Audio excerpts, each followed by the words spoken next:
জায়গায় রাখবে, না তো বাঘে যদি খাইয়ে দেয় তো আমি কোনো দায়িত্ব নিব না। আজ 4 দিন হয়ে গেল বাঘটা বনে বনে ঘুরে বুলছে, লোকের বিটি ছিলাকে ভাইয়ে ভাইয়ে, মনটা হচ্ছে কারণ বিটি ছিলাকে কোথায় নিয়ে চলে যাবে জঙ্গল দিকে। ওই জন্য বলছি নিজের নিজের দায়িত্বই থাকো, বাঘে খাইয়ে দিতে গেলে আর জীবন তাহলে পাবে নাইব খুলারা। ওই জন্য সবাই নিজের নিজের ঘরে থাকো, সুস্থ থাকো, ভালো থাকো, tata bye bye, good night. না রে ভাই, আমিও ঘর দিকে যাই, বারোটারে যদি চলে আসেন অত রক্ষণ গোটায় কিসে আর খাইয়ে দিবে খামার, আমার ওখানে বহুত বাকি আছে বা আমার বেটার বিয়া দিতে আছে, লাঠি খেলাবো টুহুড়ু করে। বাবা লো, আমাদের গায়ে নাকি বাঘ চলে এসেছে মস্ত বড়।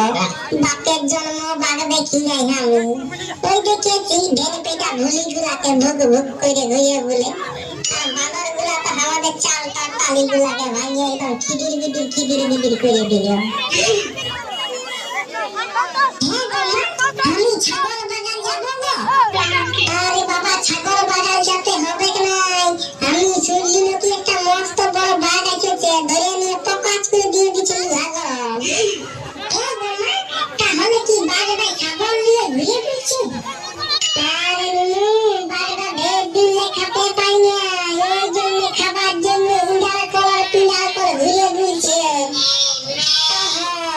মানে আমি এবার বুঝতে পাই গেছি বাঘটা এখন কেনে এসেছে বন্য।